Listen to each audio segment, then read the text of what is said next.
Hi friends. Last வீடியோவில் CP ப்ளஸ்லேருந்து ஒரு budget serious wifi கேமராவை பற்றி வீடியோ போட்டிருந்தோம். அதில் ஒருத்தர் கமெண்ட் பண்ணியிருந்தார், இந்த கேமரா வாங்காதீங்க, இதை வந்து சீலிங்கில் ஃபிக்ஸ் பண்ண முடியல அப்படின்னு சொல்லி. இப்போ நம்ம ஒரு சைட்டில் ஃபிக்ஸ் பண்ணியிருக்கிற வீடியோ தான் நீங்கள் பார்த்துட்ருக்கீங்க. இந்த சைட்லேயே நம்ம 2 கேமரா ஃபிக்ஸ் பண்ணியிருக்கோம். 2ம் நான் ப்ரீவியஸ் வீடியோவில் சொல்லியிருந்தேன் அதே கேமரா தான். உங்களால் அந்த கேமரா ஃபிக்ஸ் பண்ண முடியலைன்னா மொத்தமாகவே அதை ஃபிக்ஸ் பண்ண முடியாது அப்படிங்கிற ஒரு முடிவுக்கு வராதீங்க. இதை ப்ரொஃபஷ்னலாக பண்ணிகிட்டு இருக்கவங்க அவங்க மூலமாக பண்ண ட்ரை பண்ணுங்கள். எடுத்தோன்னே இந்த மாதிரி நெகட்டிவ் கமெண்ட் போட்டிங்க அப்படின்னா ஒரு பட்ஜெட் சீரிஸ் இருக்கிற கேமராவை வாங்குறதுக்கு எல்லாருமே யோசிப்பாங்க.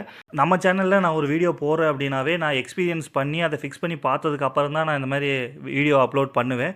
ஸோ நான் மோஸ்ட்லி வந்து என்னோட நாலேஜில் இது பண்ண முடியும் அப்படிங்கிற மாதிரி இருந்தால் தான் நம்ம சொல்லுவேன். இல்லாட்டி நானே சொல்லிடுவேன் வீடியோவில், இந்த கேமரா வந்து நீங்களாக ஃபிக்ஸ் பண்ண முடியாது அப்படின்னு சொல்லி. இருக்கலே வந்து ரொம்ப ஈஸியாக ஃபிக்ஸ் பண்ணக்கூடிய கேமராஸ் எல்லாமே வைஃபை கேமரா தான். ஜஸ்ட்டு 2 ஸ்க்ரூ தான். அதை பண்ணிவிட்டு நீங்கள் வீட்டில் பல்ப் எப்படி ஃபிக்ஸ் பண்ணுவீங்க, ஒரு ஹோல்டரில் வந்து ஒரு பல்ப் எப்படி மாட்டுவீங்க, அது மாதிரி தான் ஃபிக்ஸ் பண்ணணும். உங்களுக்கு தெரியல அப்படின்னா நல்லா எக்ஸ்பீரியன்ஸ் இருக்கக்கூடிய ஆளுகளை வச்சு ஃபிக்ஸ் பண்ணுங்கள். எடுத்தோன்னே இந்த மாதிரி நெகட்டிவ் கமெண்ட் போடாதீங்க. இதே மாதிரி செக்யூரிட்டி ப்ராடக்ட்ஸ் அப்டேட்ஸ்க்கு நம்ம சேனலை தொடர்ந்து பாருங்கள். சப்ஸ்கிரைப் பண்ணாமல் இருந்தீங்க அப்படின்னா சப்ஸ்கிரைப் பண்ணிக்கோங்க. அப்படியே பக்கத்தில் இருக்கிற பெல் ஐக்கானே கிளிக் பண்ணுங்கள். அப்போ தான் நாங்கள் போகிற வீடியோஸ் உடனுக்குடனே உங்களுக்கு ரீச் ஆகும். தேங்க்ஸ் ஃபார் வாட்சிங் வீடியோ.